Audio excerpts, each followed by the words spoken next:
பகுதி 1ல் வந்து நம்ம மகேந்திர விக்ரமா அவருடைய பையன் குணபாராவை பற்றி பார்த்துக்கிட்டு இருந்தோம். இப்போ மகேந்திர விக்ரமாவுக்கு ஒரு பட்டப்பேர் ஒன்று இருக்குது, சித்திரப்புள்ளின்னு. சித்திரப்புள்ளிங்கிறது எப்படி வந்துச்சுன்னா, ஆந்திராவில் ரெனாடு சோழருக்கு தலைநகரில் ஒன்று தான் வந்து சித்திரப்புள்ளி. அந்த பேர் தான் வந்து இங்கே வந்து திருச்சி குடவர கோவிலில் வந்து செதுக்கி வச்சுருக்காரு. அது எப்படி வந்ததுன்னா, அங்கே வந்து அவர் வந்து புலிநாடுங்கிற ஒரு நாடை வந்து ஆண்டுக்கிட்டு இருந்தார். அந்த புலிநாடு வரைக்கும் அவரோட எல்லை வந்து படர்ந்து இருந்தது. அதிலிருந்து தான் இந்த சித்திரப்புள்ளிங்கிற பேர் வந்தது. அதை இங்கே வெட்டி வச்சிருக்கிறதுக்கு காரணம் என்னென்னா, இந்த ஊருக்கும் வந்து அதே பேரை வைக்கணுங்கிற நோக்கில் தான் இருந்திருக்கணும். இந்த சித்திரப்புள்ளிங்கிறது தான் இப்போ வந்து திருச்சிராப்பள்ளின்னு மாறி இருக்கணும். ஏன்னா 1500 வருஷங்களாக வந்து சொல்லும்போது பேர் மாறி இருக்கலாம். அந்த சீங்கிறது வந்து பின்னாடியும் இத்துங்கிறது முன்னாடி போட்டிங்கன்னா திருச்சிராப்பள்ளின்னு தான் வரும். அதுக்கு அடுத்தபடியாக பார்த்தீங்கன்னா, இந்த குணபாரா எப்படி இருக்குன்னா, குடுமியான் மலையில் குணசேனான் இருக்குது. திருச்சியில் உள்ள குடவர் கோயில் கலைபாணிகள் எல்லாமே குடுமியான் மலையில் அப்படியே அதே கலைபாணிகள் எல்லாமே வந்து பிரதிபலிக்குது. ஆனால் அங்கே வந்து குணபாரன் இல்லை, குணசேனான் தான் இருக்குது. அந்த குடுமியான் மலையில் என்ன ஒரு விசேஷம்னா, மியூசிக்கல் இன்ஸ்கிரிப்ஷன் சொல்லுவாங்க, இசைக்கல்வெட்டு. இந்தியாவிலேயே வந்து ரொம்ப பழமை வாய்ந்த இசைக்கல்வெட்டு அங்கே தான் இருக்குது. அது இல்லாமல் வந்து நிறைய கல்வெட்டு இருக்குது, அதிகப்படியாக 120 கல்வெட்டு இருக்குது.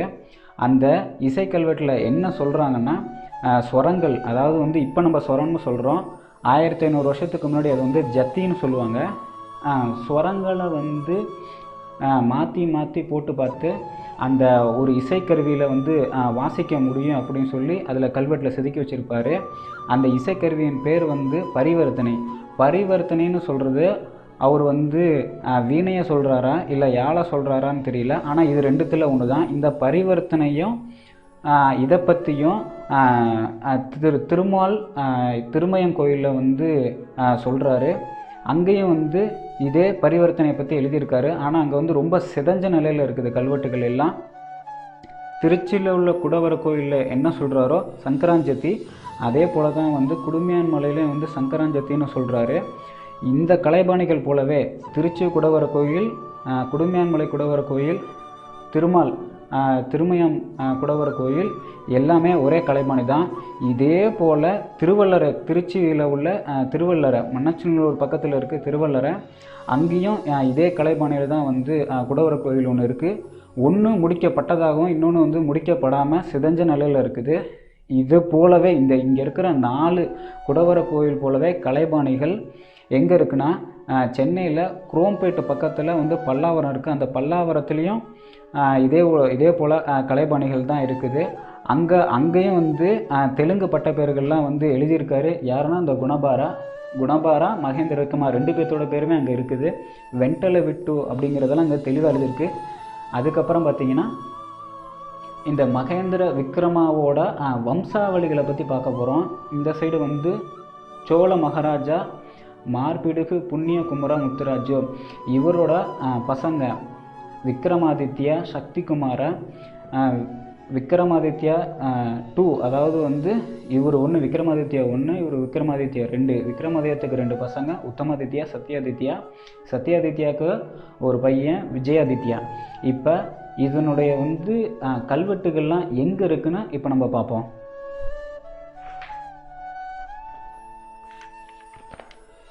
இவர் சோழ மகாராஜா மார்பிடுகு புண்ணியகுமர முத்துராஜு, இவருக்கு எங்கே கல்வெட்டு இருக்குன்னா,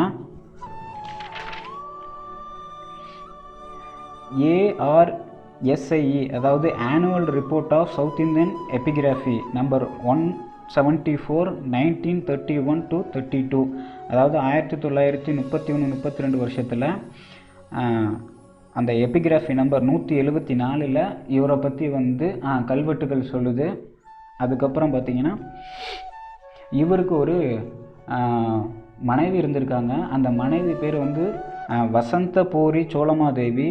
அவங்களுடைய பற்றி கல்வெட்டு எங்கே இருக்குன்னா, ராமேஸ்வரம் பில்லர் இன்ஸ்கிரிப்ஷன்ஸ், அது வந்து எபிகிராஃபியா Indica volume number 11 page number 337 and 345.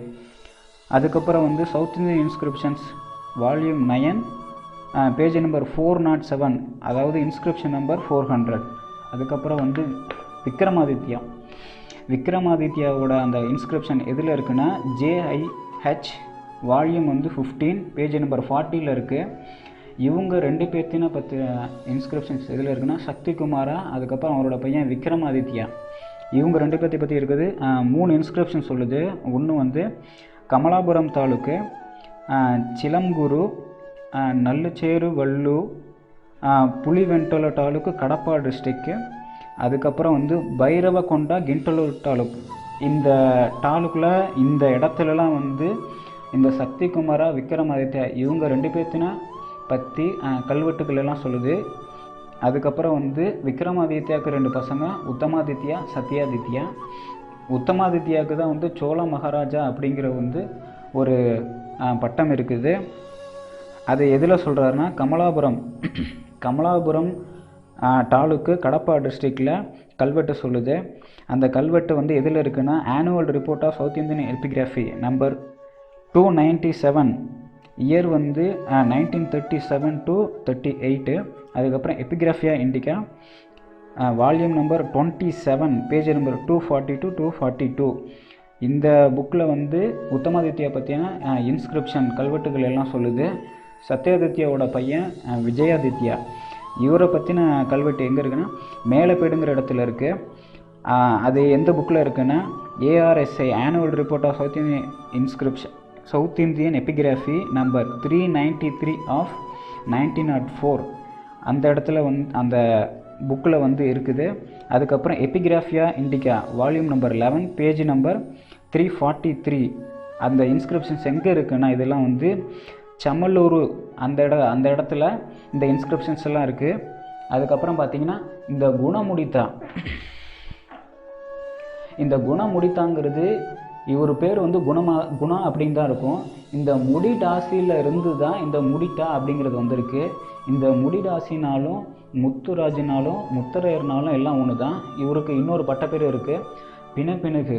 இந்த பிணப்பிணுகும் இந்த முத்துராஜை சேர்ந்து தான் பின்னாடி அவருடைய சந்ததியினர் வந்து பயன்படுத்துகிற பெரும்பிடுகு முத்தரையர் அப்படிங்கிறது வந்து வந்திருக்கு. அது கண்டிப்பாக சொல்ல முடியும் இதுலேருந்து தான் வந்திருக்குன்னு. ஏன்னா இவங்க தான் வந்து திருச்சியை உறையூரை தலைமையிடமாக கொண்டு ஆட்சி புரிஞ்சுக்கிட்டு இருந்தாங்க. அதுலேருந்து தான் அந்த முத்தரையர் வம்சம் எல்லாம் வந்திருக்கு. இதிலேருந்து முதல்ல முத்தரையர் மன்னர் யாருன்னா சாத்தன்மாரன்னு சொல்லுவாங்க. ஆனால் அவர் வந்து அவருடைய அப்பா பெரும்பிடுகு அப்படின்னு சொல்லி பயன்படுத்தினதாக சொல்கிறாங்க. ஆனால் அதுக்கு வந்து ப்ராப்பராக வந்து ஆதாரம் கிடையாது. அவங்களுடைய அம்மா வந்து தானம் பண்ணியிருக்காங்க அப்படின்னு வந்து சொல்கிறாங்க. அதுக்கு அடுத்தபடியாக வந்து கோவன் ஒருத்தர் இருந்தார். இவர் யாருன்னா குவன்மாரனுடைய அப்பாவாக இருக்கணும் அப்படின்னு சொல்லி ஆராய்ச்சியாளர்கள் சொல்கிறாங்க. குவன்மாரனுக்கு 2 பசங்க, இளங்கோவதியரையன், மாறன் பரமேஸ்வரன். இவருக்கு கோவன் சாத்தனும் ஒரு பையன் இருக்கார். இதை பற்றி நம்ம அப்புறமேல் பார்ப்போம். சோழ எரிக்கால் முத்துராஜ் தனஞ்சயவர்மாவுக்கு ஒரு அண்ணன் இருந்தார். இப்போ இதெல்லாம் வந்து ஆந்திராவில் ஆட்சி புரிஞ்சவங்க. இதுவும் ஆந்திராவில் இந்த வம்சாவளிகளும் ஆந்திராவில் ஆட்சி புரிஞ்சவங்க. இதில் இந்த குணமுடித்தா இந்த வம்சாவளிகள் மட்டும்தான் வந்து தமிழ்நாட்டில் கரிகால சோழன் ஆட்சி புரிஞ்ச திருச்சி, தஞ்சாவூர், புதுக்கோட்டை இந்த மரபுலாம் வந்து இது தனி, இது வந்து தமிழ்நாடு. இப்போ இவரோட அண்ணன் வழியில் வந்த இவங்க எல்லாருமே வந்து ஆந்திராவில் தான் ஆட்சி புரிஞ்சிக்கிட்டு இருக்காங்க. எங்கன்னா சித்தூர், கடப்பா, குர்னூல், அதுக்கப்புறம் வந்து பே ஆஃப் பெங்கால், அதாவது வங்கக்கடல் வரைக்கும் மொத்தமாக கிட்டத்தட்ட சென்னையிலேருந்து திருச்சி தூரம் எவ்வளோ இருக்குமோ கிட்டத்தட்ட 400 கிலோமீட்டர். அவ்வளோ பரப்பளவை வந்து இந்த வம்சாவளிகளும் தனித்தனியாக பிரித்து ஆட்சி புரிஞ்சுக்கிட்டு இருக்காங்க. இப்போ இவரை பற்றி பார்ப்போம். இப்போ நம்ம பார்க்க போகிறது வந்து சுந்தரநந்தாவோட வம்சாவளிகள். சுந்தரநந்தா யாருன்னா தனஞ்சயவர்மாவோட அண்ணன். இந்த சுந்தரநந்தா பற்றியும் நவராமா பற்றியும் வந்து அவங்க டைரெக்டாக எதுவும் எழுதலை, எந்த கல்வெட்டும் இல்லை. இவங்க ஆட்சி புரியும் போது இன்னொரு வம்சாவளியினர் வந்து ஆட்சி புரிஞ்சாங்க அதே சமயத்தில் அப்படிங்கிறத வச்சு தான் வந்து அதே காலகட்டத்தில் கிபி 575, கிபி 625 இதே சமயத்தில் வந்து ஆட்சி புரிஞ்சாங்க அப்படிங்கிற வச்சு தான் வந்து இந்த வம்சாவளியில் ஃபுல்லாக வந்து ஏற்படுத்தியிருக்காங்க. இந்த சுந்தரநந்தாவோட பையன் நவராமாவோட பையன் எரியம்மா. இந்த எரியம்மா பற்றி தான் வந்து ஒரு கல்வெட்டு ஆதாரம் வந்து இருக்குது. அது இல்லாமல் எபிகிராஃபியும் இருக்குது. எங்கன்னா வந்து அவர் ஒரு போரில் வந்து இறந்துட்டதா சொல்கிறாங்க. கிபி 625 to 650 இந்த சமயத்தில் ஒரு ஆட்சி புரிஞ்சிருக்கணும். அந்த போர் வந்து கொட்டூரு அப்படிங்கிற போரில் வந்து இவர் இறந்துட்டார் எரியம்மா. அதுக்கப்புறம் வந்து விஜயகம்மா, வீர அர்ஜுனா, அக்ராணி பிடுகு இவங்களும் அதே போல் விக்ரமாதித்யா ஆட்சி புரியும் போது அதே காலகட்டத்தில் விஜயம்மா ஆட்சி புரிஞ்சதாகவும் இன்னொரு வம்சாவளியினர் சோழ வம்சாவளியினர். அதுக்கப்புறம் வந்து சக்தி குமாரா வந்து வீர அர்ஜுனாவும் விக்ரமாதித்யா 2 அவர் வந்து ஆட்சி புரிய சமயத்தில் தான் அக்ராணி பிடுகு. இந்த அக்ராணி பிடுகுங்கிறது பார்த்துக்குங்க, எல்லா இடத்துலையுமே வந்து பிடுகுங்கிறது சோழர்களுக்கே உண்டான பட்டப்பேர்களில் ஒன்றாயிடுச்சு. இங்கே பெரும்பிடுகு, இங்கே பிணப்பிணுகு. இவருக்கு வந்து இதே போல் மகேந்திர விக்ரம போல் இங்கே ஒரு 2ஆம் மகேந்திர விக்ரமாக இருக்கார். இவருக்கு மார்பிடுகு இன்னொரு பேரும் இருக்குது. எல்லாருமே வந்து பிடுகுன்னு பயன்படுத்துகிறாங்க. இது வந்து சோழர்களுக்கு உண்டான ஒரு பட்டம் தான் இதுவும். அதுக்கப்புறம் அக்ராணி பிடுகுவோட ஒரு பையன் வந்து கோக்கிள்ளி. இந்த கிள்ளிங்கிறது வந்து சோழர் வந்து அதிகமாக பயன்படுத்தின பட்ட பேர் தான். ஆரம்ப காலத்தில் வந்து கரிகாலன் அவருடைய வம்சாவளியினர் வந்து கிள்ளி வளவன், நெடுங்கிள்ளி, சென்னி, இளஞ்செட்டினி இவங்க எல்லாருமே வந்து இந்த கிள்ளிங்கிற வந்து பட்டப்பேர் தான் அதிகமாக யூஸ் பண்ணியிருக்காங்க. இதில் வந்து கோக்கிள்ளி இவரை பற்றின வந்து கல்வெட்டு எங்கே இருக்குன்னா கோரப்பாடு தாலுக்கு, கடப்பா டிஸ்ட்ரிக்கு. அதுக்கப்புறம் வந்து ஜமலா மடுகு அதுவும் கடப்பா டிஸ்ட்ரிக்கு. பிட்டையகல்லு இன் கிண்டலூர் தாலுக், பிரகாசம் டிஸ்ட்ரிக்கு. இந்த இடத்துலாம் வந்து எபிகிராஃபி இன்ஸ்கிரிப்ஷன்ஸ் இருக்குது. அதனோட புக்கு வந்து என்னென்னா annual report of south Indian epigraphy number 421 and 422 421 422 epigraphy. அதுக்கப்புறம் பார்த்திங்கன்னா மகேந்திர விக்ரமா இவருக்கு தான் வந்து இன்னொரு பட்டப்பேர் இருக்குது, மன்னரவின்னு இருக்குது. அதுக்கப்புறம் மார்பிடுகு அப்படிங்கிறது இருக்குது.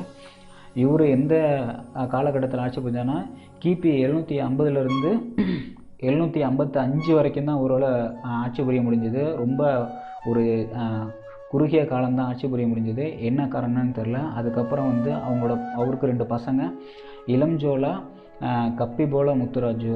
இந்த இளம்ஜோலாங்கிறது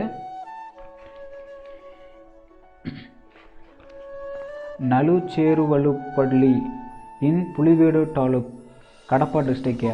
இந்த இளம்ஜோலா வந்து அந்த சமயத்தில் வந்து ஆட்சி புரிஞ்சாருங்கிறதுக்கு கல்வெட்டு ஆதாரம் எங்கே இருக்குன்னா வந்து கடப்பா டிஸ்ட்ரிக்டில் தான் இருக்குது, புலிவேடு தாலுக்கில். அதுக்கப்புறம் வந்து நிற்பகம்மா இவரோட பையன் நிற்பகம்மா ஸ்ரீகந்த ஸ்ரீமதா. இந்த இளம்ஜோலாவோட தம்பி தான் கப்பிபோல முத்துராஜு. இவர் ஆட்சி புரியும் போது இவர் உறுதுணையாக இருந்தார். இவரை பற்றின பெருசாக எதுவும் வந்து கல்வெட்டுகள் கிடையாது. ஆனால் இவர் ஆட்சி புரியும் போது இவர் கூட இருந்தாருங்கிறதுக்கு இவர் பேர் இருக்குது, கப்பிபோல முத்துராஜுனா. இவரோட பையன் நிற்பகம்மா, அவருக்கு இன்னொரு பையன் இருந்திருக்காரு திவாகரனை.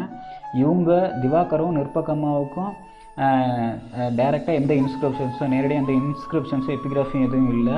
இவர் தான் வந்து ஸ்ரீமதா. இவருக்கு இன்னொரு பேரும் இருக்குது, ஸ்ரீகந்த ஸ்ரீ மனோகரா. இவர் தான் நிற்பகம்மா பற்றி எழுதியிருக்காரு. அவர் இது எங்கே எழுதியிருக்காருன்னா ஸ்ரீகந்த ஸ்ரீ மனோகரா அந்த கல்வெட்டில் உள்ள எபிகிராஃபியில் book number ARSIE annual report of south Indian epigraphy for year வந்து 1958 1959. அதுக்கப்புறம் வந்து எபிகிராஃபிக் இண்டிகா வால்யூம்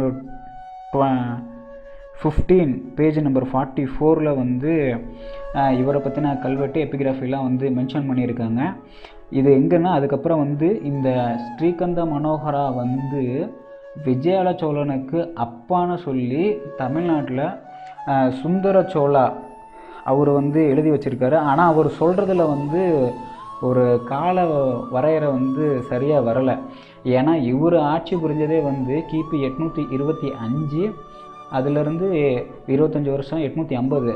ஆனால் வந்து விஜயால சோழன் வந்து 850 வந்து தஞ்சாவூரை பிடிச்சதாக வந்து பிளேட்டு அதாவது வந்து செப்பேடு சொல்லுது. அதனால் வந்து இவர் அப்பாவாக இருக்க முடியாது. ஆனால் ஒரு சிலர் வந்து இவரையும் சொல்கிறாங்க, ஸ்ரீகந்தாவும் சொல்கிறாங்க, சில ஆராய்ச்சியாளர்கள் விஜயாதித்யான்னு சொல்கிறாங்க. இப்போ நம்ம என்ன சொல்கிறோம், முத்தரையர்லேருந்து வந்தாங்க, இந்த வம்சாவளியிலேருந்து வந்தாங்கன்னு சொல்கிறோம். இது வந்து புதுக்கோட்டை முத்தரையர் மரபினர் வரும் மாறன். இது வந்து செந்தலை மரபினரும் வரும். இதில் எது மாறி இருந்தாலும் இதுவாக இருந்தாலும், அதாவது வந்து இது வந்து செந்தலையாக இருந்தாலும், இது வந்து புதுக்கோட்டையாக இருந்தாலும், எது எப்படி பார்த்தாலும் விஜயால சோழா ஒன்று இந்த வம்சாவளியில் வந்திருக்கணும், இந்த வம்சாவளியில் வந்திருக்கணும், இல்லாட்டி இந்த வம்சாவளியில் வந்திருக்கணும், இந்த வம்சாவளியில் வந்திருக்கணும். இதில் நீங்கள் எப்படி பார்த்தாலுமே அவர் ஒரு சோழர் தான், அவர் முத்தரையர் தான். எந்த பக்கம் இருந்து வந்திருந்தாலும் ஆரிஜின் பார்த்தீங்கன்னா வந்து அவருடைய மூதாதையரை பார்த்தீங்கன்னா சோழ எரிக்கால் முத்துராஜ் தனஞ்சய இல்லாட்டி சுந்தரனந்தா. அதனால் வந்து விஜயால சோழா வந்து தனியாக வந்து திடீர்னு வந்து முத்தரையரை வென்று ஆட்சி புரிஞ்சு மிகப்பெரிய வந்து வெற்றி பெற்று தஞ்சாவூரை வந்து தலைநகரமாக உருவாக்குனாருன்னு சொல்கிறதெல்லாம் வந்து ஏற்றுக்கக்கூடியதாக இல்லை. ஏன்னா வந்து யாராவது ஒரு மூதாதையர் இருக்கணும், இல்லாமல் தனியாக ஒருத்தர் வந்து இவ்வளோ மன்னர்கள் இருந்து 300 வருஷமாக திருச்சியை தஞ்சாவூர் புதுக்கோட்டை பழைய சோழ நாட்டை வந்து ஆட்சி புரிஞ்சவங்ககிட்ட இருந்து அவ்வளோ எளிதாக வந்து வெற்றி பெற முடியாது. அதனால் யாராவது ஒரு மூதாதையர் வழியாக தான் வந்து விஜயால சோழா வந்திருக்கணும். இதுதான் என்னோட திருச்சிராப்பள்ளி அப்பர் கேவ் டெம்பிள். இப்போ நீங்கள் பார்க்குறது குணபாரவும் மகேந்திர விக்ரமாவும் பற்றின பாட்டு. இது வந்து முதல் பாட்டு. இந்த பாட்டு எல்லாமே சமஸ்கிருதத்துலேயும் கிராந்த எழுத்துக்கள்லையும் தான் எழுதியிருக்கு. இது இடதுபுறத்தில் இருக்கிறது 2வது பாட்டு. இது வந்து பல்லவர்களுக்கு உண்டான கலைபாணி. தூணில் வந்து கீழே மேலேயும் வந்து தாமரை போன்ற வடிவம் இருக்கும். இதில் கீழே தாமரை போன்ற வடிவம் இருக்குது, ஆனால் மேலே வந்து வட்ட வடிவத்தில் ஒரு புது விதமான டிசைன் வந்து இருக்குது. இதுதான் வந்து கிராந்த எழுத்துக்கள். குணபார இவரை தான் வந்து ஹரா அப்படின்னு சொல்கிறாரு. ஹரானா சிவான்னு அர்த்தம்.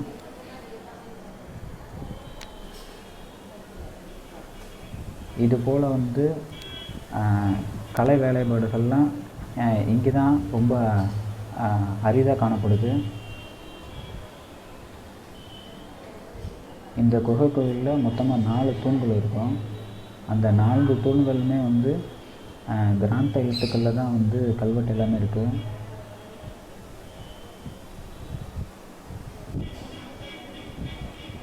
இதில் 4வது தூணில் தான் 1 2 3 4 இந்த 4வது தூணில் தான் வந்து மகேந்திர விக்ரமா அப்படின்னு கிராந்த எழுத்துக்களில் கல்வெட்டு இருக்குது. இதை வந்து பூட்டி வச்சுருக்காங்க, ஏன்னா சமூக விரோதிகள் யாராவது வந்து கல்வெட்டை வந்து சேதப்படுத்திடுவாங்கன்னு. இந்த பக்கமாக இருக்கிறது வந்து கீழே உள்ள குகை கோயிலுக்கு ஒரு பாதை அப்படின்னு அங்கே எழுதியிருக்காங்க. அதனால் அதை வந்து பூட்டி வச்சுருக்காங்க. பக்கத்தில் உள்ளது வந்து துவாரப்பலகர். இதே போல் வடிவமைப்பில் தான் வந்து முத்திரையர்கள் கட்டின கோயில்களில் உள்ள துவாரப்பலகரெல்லாம் இருக்கிறாங்க. இது மொத்தமே முத்திரையர்கள் கலைப்பாடு ஒத்து தான் இருக்குது.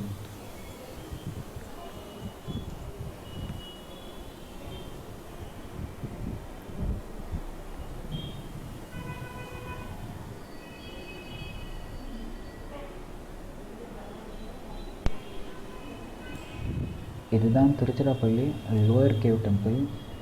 அப்பர் கேவ் டெம்பிளுக்கும் கீழே இது இருக்குது. இப்போ அதுக்குள்ளே போய் என்னென்ன சிற்பங்கள் இருக்குன்னு பார்ப்போம்.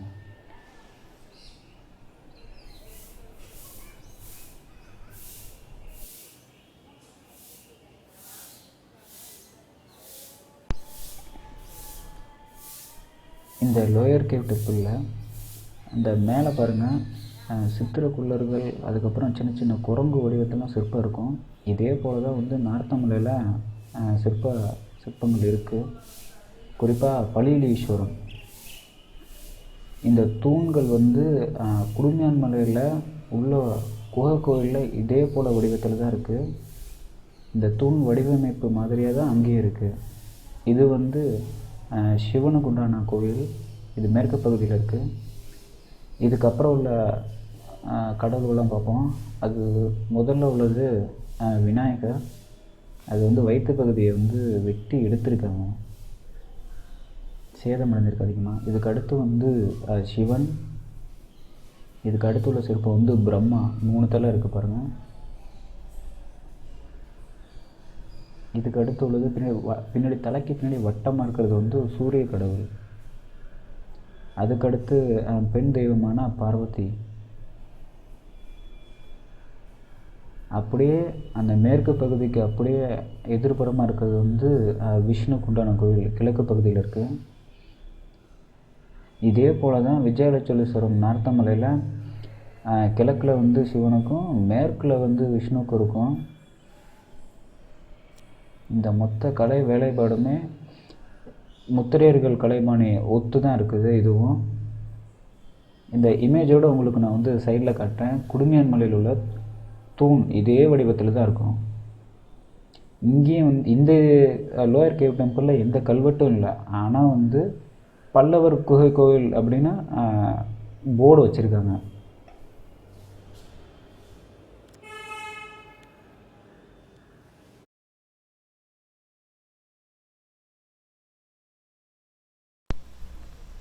இப்போ நம்ம பார்க்க போகிறது புதுக்கோட்டை மாவட்டம் குடுமியான் மலை குகை கோயில், அதோடு அது பக்கத்தில் இருக்க இசைக்கல்வெட்டு.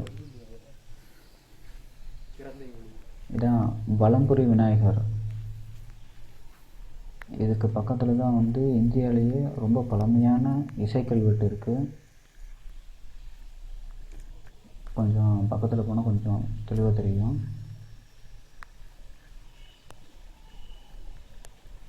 இந்த கல்வெட்டு எல்லாமே கிராந்த் எழுத்துக்களில் தான் இருக்குது.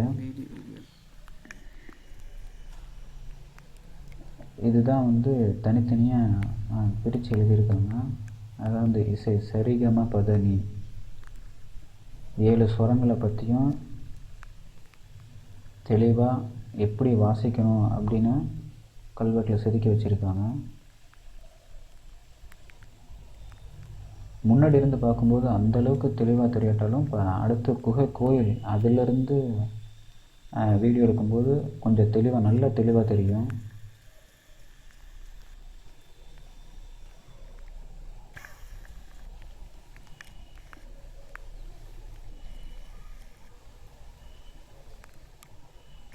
இப்போ அடுத்து சைட்லேருந்து வீடியோ எடுத்து காட்டுறேன். இந்த இசைக்கல்வெட்டை குகை கோயிலில் இருந்து பார்த்தோம்னா நல்லா தெளிவாக தெரியும். இது வந்து தேன்கூடு இயற்கையாகவே அந்த கல்வெட்டை வந்து பாதுகாத்துட்டு வருது.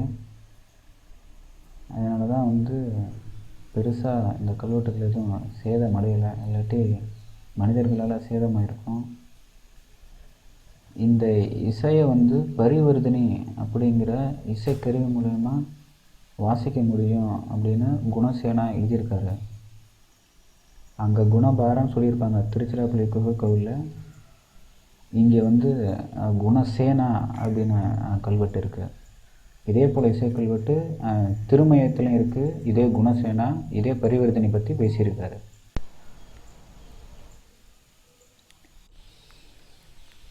இந்த மண்டபம், அந்த இசைக்கல்வெட்டு, அதுக்கப்புறம் குகை கோயில் இது பக்கத்தில் தான் இருக்குது.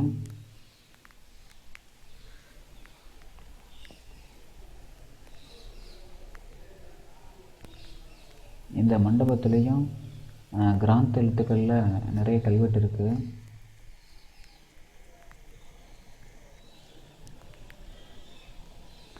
மழை அதிகமாக இருக்கிறதுனால வீடு இருக்கிறது கொஞ்சம் கஷ்டமாக இருந்தது. இதான் அந்த கல்வெட்டு. இந்த கிராந்த் எழுத்துக்கள் என்ன சொல்லுதுன்னா, பெரும்பிடுகு முத்திரையர் மனைவி இந்த கோயிலை பராமரிக்கவும் இந்த மண்டபங்களில் இசை கல்வெட்டை பராமரிக்க நிறைய பொற்காசுகளை கொடுத்துருக்காங்க அப்படிங்கிறத அந்த கல்வெட்டு சொல்லுது. கிட்டத்தட்ட 300 வருஷமாக இந்த பகுதி முத்திரையர்கள் ஆட்சி பகுதியாக தான் இருந்தது.